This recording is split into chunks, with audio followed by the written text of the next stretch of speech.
इस कार्यक्रम के प्रायोजक हैं छयान हेल्थकेयर इंडिया प्राइवेट लिमिटेड।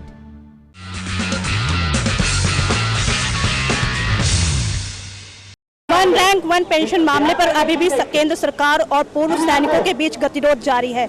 इसी मामले पर बात करने के लिए हमारे साथ दो शख्स मौजूद हैं। उन्हीं से जानते हैं कि आखिर अभी भी क्या मामला फंसा हुआ है उनके और सरकार के बीच। तो चलिए जानते हैं उनसे कि उनकी क्या और मांगे हैं सरकार से। जी, मैं आपसे जानना सबसे पहले आप अपना नाम बताइए। माय नेम इज जे सिंह। आपकी क्या मांगे हैं? जैसा कि आपका मैं देख रही हूँ आंदोलन अभी भी जारी है, तो क्या ऐसा है कि अभी भी आपका गतिरोध जो है सरकार के खिलाफ चल रहा है? देखिए, प्रधानमंत्री जी ने या रक्षा मंत्री जी ने अभी तक सिर्फ अनाउंसमेंट की है और अनाउंसमेंट करने में और इम्प्लीमेंट करने में दिन रात का फर्क है। जो सरकार सुप्रीम कोर्ट के आदेशों की अवहेलना कर सकती है वो अपनी अनाउंसमेंट तो 3 बार हो चुकी है। 2006 में सुप्रीम कोर्ट ने ये आदेश दिया कि वन रैंक वन पेंशन सैनिकों का हक है, ये आपको देना ही पड़ेगा। उसके बाद गवर्नमेंट ने उसको इम्प्लीमेंट नहीं किया, कोश्यारी कमेटी बिठा दी गई। कोश्यारी कमेटी ने अपना जो निष्कर्ष निकाला उसके गवर्नमेंट के पास भेजा कि दिस इज स्ट्रांगली रिकमेंडेड, लेकिन गवर्नमेंट ने उसको भी नहीं माना, जबकि कोश्यारी कमेटी ने कहा कि ये जवानों का हक है। और 1973 में इनकी पेंशन जो है 70% से 50% कर दी गई थी, जो कि एक वाइज डिसीजन नहीं था, एक मूर्खों का डिसीजन था। लेकिन गवर्नमेंट ने उसको स्वीकार किया, लेकिन उसको इम्प्लीमेंट नहीं किया। 2011 में कोश्यारी कमेटी ने रिपोर्ट दी, 2014 तक 2014 तक गवर्नमेंट के सिर के ऊपर जू नहीं देंगी। गवर्नमेंट ने जो पुरानी हमारी सरकार थी उसने जो है जाते जाते उसे पार्लियामेंट में पास किया कि ये वन रैंक वन पेंशन इनको दिया जाए और अनाउंसमेंट कर दी, लेकिन इम्प्लीमेंट नहीं हुआ। हमारे प्रधानमंत्री जी ने इलेक्शन से पहले रेवाड़ी में जो रैली थी उसमें कहा था कि आप मेरी सरकार बनने के बाद हम 100 दिन के अंदर इसे इम्प्लीमेंट करेंगे। वो एक वादा था, वो वादा 100 दिन के बाद खत्म हो गया था। 15 महीने हो गए, 15 महीने के बाद सैनिकों को सड़कों पर उतरना पड़ा। इनकी मुहिम को दबाने के लिए 14 अगस्त को सेंट्रल गवर्नमेंट ने जो है इनके ऊपर एक काउंटर अटैक सा कर दिया, जो कि लेट मी कंप्लीट ना, जो कि गलत था। जब इनकी शक्ति को ये लोग दबा नहीं पाए तो गवर्नमेंट ने one rank one pension with clauses, बहुत सारे इफ एंड वर्ड्स के साथ इसको अनाउंस किया। अभी 3 चीजें हैं। एक तो हमें कोई भी उस पर इफेक्ट बरतनी चाहिए, जो एक्चुअल कोश्यारी कमेटी की जो डेफिनेशन है उसके अंदर एक भी फुल स्टॉप या कॉमा नहीं चाहिए। कोश्यारी कमेटी की एक्चुअल डेफिनेशन के अनुसार one rank one pension implement किया जाए। और इसमें उसके अलावा अगर आप कहते हैं वीआरएस या प्री मैच्योर रिटायरमेंट की और वीआरएस में दिन रात का फर्क होता है। वीआरएस आर्मी में होता ही नहीं, ये इन बाबुओं ने जबरदस्ती से एक नया जुमला फिट कर दिया है। और जब तक ये इम्प्लीमेंट नहीं होता है तो हमारी ये जो धरना है ये लगातार जारी रहेगा। जी, मोदी ने अभी बोला था फरीदाबाद में, उन्होंने घोषणा की आप लोगों के लिए कि जो अपनी स्वेच्छा से रिटायरमेंट लेते हैं या किसी तरीके से उनको रिटायरमेंट लेना पड़ जाता है, जैसे कि उनकी कोई शारीरिक जो क्षमताएं होती हैं वो उससे ग्रसित हो जाते हैं, जैसे कहीं ना कहीं शहीद हो जाते हैं, तो उस पर उन्होंने बोला था कि वो उसमें कहीं ना कहीं शामिल होंगे। तो उस पर क्या कहना चाहेंगे आपने? मैंने आपसे ये पूछा कि जैसे कि उन्होंने मोदी जी ने ये बोला था कि जो प्री मैच्योर वाले भी हैं और जो फिजिकली भी हो जाते हैं कहीं ना कहीं, तो उनको भी शामिल किया जाएगा। तो इस पर क्या कहना है? देखिए, मोदी जी ने कहा कि प्री मैच्योर रिटायरमेंट, आर्मी में एक बॉन्ड होता है, minimum 15 year service and for officers is 20 years. 15 साल से एक दिन पहले भी अगर कोई स्वेच्छा से कोई सैनिक रिटायरमेंट लेता है तो उसे पेंशन नहीं मिलती है। ये एक चीज क्लियर होनी चाहिए। 15 साल के बाद जो भी सैनिक जॉब करता है वो स्वेच्छा से करता है। गवर्नमेंट ने उसको भर्ती किया है, जब उसको भर्ती किया था फौज में तो सिर्फ 15 साल का बॉन्ड के ऊपर था कि 15 साल आप जॉब करेंगे आप पेंशन के लिए एलिजिबल हो जाएंगे। उसके बाद वो करता है तो स्वेच्छा से कर रहा है, लेकिन 17 साल के बाद एक सिपाही को तो जबरदस्ती भेजा ही जाता है। तो फिर आप जो आगामी 12 सितंबर है उस दिन आप कोई रैली करने वाले, गौरव रैली, तो इसका क्या मकसद है? क्या सरकार को दिखाना है कि नहीं हम अपनी मांगों पे अड़े हैं, आप ऐसा कुछ और करिए जिससे हम हमारी जो मांगे हैं जो हैं वो पूरी हो।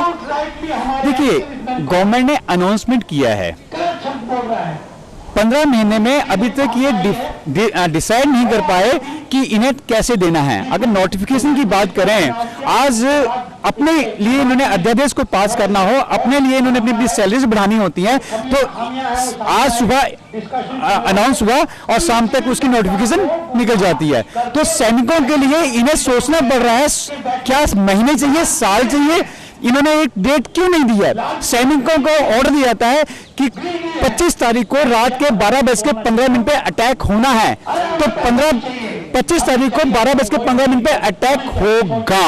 एक डेडलाइन होती है, उसमें 1 मिनट भी आगे पीछे नहीं होता है। फौजी की मांग है, आप हमें टाइम दीजिए, डेट के साथ विद टाइम। सैनिकों को शब्दों के ऊपर भरोसा होता है, क्योंकि एक सैनिक जो है शब्दों के ऊपर, आदेश के ऊपर, ऑर्डरों के ऊपर जो है अपना कार्रवाई करता है। लेकिन हमें अब प्रधानमंत्री के शब्दों पे भरोसा नहीं है, क्योंकि वो कितनी ही बार वादा करके चले गए हैं, कितनी ही बार वो उनसे मुकर गए हैं। अब वो सैनिक उनके जुमलों में आने वाले नहीं है। इन जुमलों के कारण ही एक सैनिक का विश्वास अपनी सरकार से गिरा है। एंड आपको मैं और बता देना चाहता हूं, अगर सैनिक का विश्वास अपनी सरकार के ऊपर से इस तरीके से और ज्यादा गिर गया तो वो देश के लिए बहुत ज्यादा घातक होने वाला है। हमारे साथ एक और शख्स मौजूद हैं जो यहाँ पहले दिन से ही आमरण अनशन पे थे, हालांकि उन्होंने अपना आमरण अनशन अब खत्म कर दिया है। तो उन्हीं से जानते हैं कि आखिर मोदी जी ने जो इतना बड़ा ऐलान किया है, लेकिन फिर भी उनका गतिरोध उनके खिलाफ है, ऐसा क्यों? जी, मैं आप सबसे पहले मैं आपका नाम जानना चाहूँ। मैं हवलदार Ashok Chauhan, corps of signals. आपका मैंने सुना है कि आप पहले दिन से आमरण अनशन पे थे, लेकिन आपने अपना हंगर स्ट्राइक छोड़ दिया।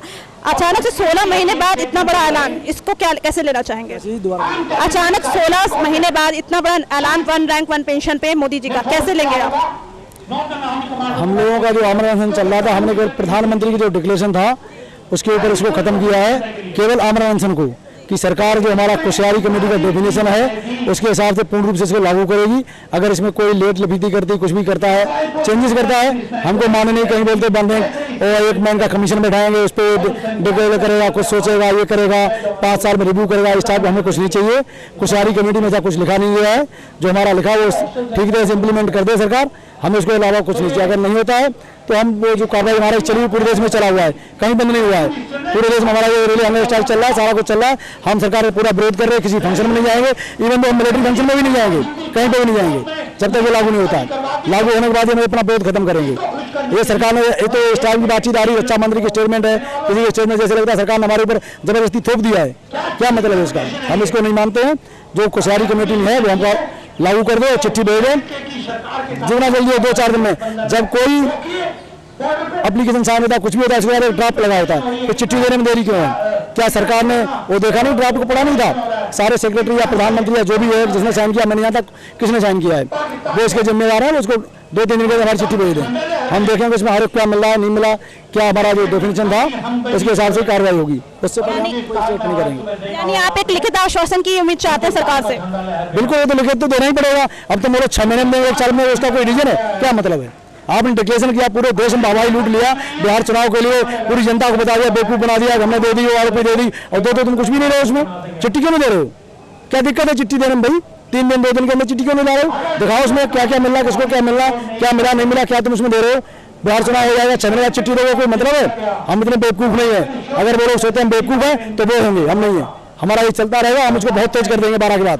12 की जो रैली है उसके बाद हम इसको बहुत तेज कर देंगे। अगर सरकार चिट्ठी देती है, सब ठीक है, तो हो सकता है हम रैली में कुछ चेंजेस करें, लेकिन 12 के बाद हम बहुत तेज करेंगे उसको। यानी जो अभी ऐलान हुआ है आप 1 रैंक 1 पेंशन पे मोदी जी का, उसको आप कहीं ना कहीं राजनीति से प्रेरित मान रहे हैं? वो तो रक्षा मंत्री ने कल बयान दिया बेंगलुरु में, उससे तो लगता है पूरा राजनीति से प्रेरित, क्या वो घटिया राजनीति से प्रेरित है वो तो सारा कुछ। मैं आपसे एक मसले पर ये जानना हूँ, वीआरएस प्रीमैच्योर में बहुत जो ये पेचीदा मसला बनता जा रहा है, इस पे क्या कहना चाहेंगे? वो सारे लोग जिन्होंने डाला है बीआरएस क्या है, बीआरएस सेना में होता नहीं, प्रीमेच्योर होता है 15 साल के बाद उसको लागू होता है और उसको पेंशन मिलती है, तो सबके लिए लागू होना चाहिए। उनको सब कुछ पता है, वो जबरदस्ती देश के अंदर कुछ न कुछ उल्टा पुल्टा कराने की कोशिश कर रहे हैं। ये राजनेताओं को ब्यूरोक्रेट की होता है, कोई चीज दी जाए तो देश में शांति हो, देश का नुकसान हो, बहुत कुछ हो तब इनको अच्छा लगता है। सेना नहीं कर रही है सब कुछ तो उनको अच्छा नहीं लग रहा है। ये चारों देश में ऐसा ही हो, लेकिन सेना ही नहीं कर रही। हम लोग अनुशासित हैं, हाँ हम इसको बहुत तेज करेंगे, हम शासन में रह के करेंगे, हम देश को नुकसान नहीं करेंगे, लेकिन बहुत तेज कर देंगे इसको। ये हम बता रहे बहुत तेज करेंगे इसको। 12 तारीख के बाद आप बहुत तेज करेंगे सरकार पर। अगर सरकार ने अपनी मांगे नहीं मांगी तो 12 तारीख के बाद आंदोलन और तेज करेंगे आप? तेज नहीं करेंगे, हम इसको बहुत तेज कर देंगे 12 के बाद। अगर सरकार नहीं चेत रही है, हमको चिट्ठी चाहिए, लिखित चाहिए, हमको दो। और ये हमको एक और बोल रहे हैं आपको, हमारे भारत के संविधान में लिखा हुआ है कि हर एक ऑफिस में हिंदी में काम करने की अनुमति है, हिंदी में काम करेंगे। हमें उसका हिंदी में भी लेटर चाहिए, फिर इनका हम देखेंगे क्या चेंज कर रहे हैं, अंग्रेजी में तो कर रहे हैं, तब इनको पता चलेगा हिंदी में भी चाहिए साथ साथ। हम ऐसे मानेंगे नहीं इसको।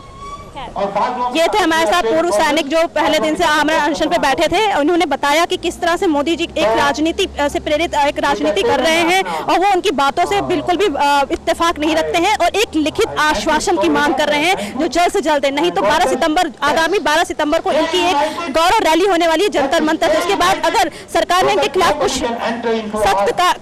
सख्त कदम नहीं उठाए तो ये अपना आंदोलन और तेज कर देंगे। मैं जंतर मंतर से गायत्री गुप्ता, कैमरामैन संतोष के साथ नेक्स्ट 9 न्यूज के लिए। इस कार्यक्रम के प्रायोजक है छयांग health care India private limited.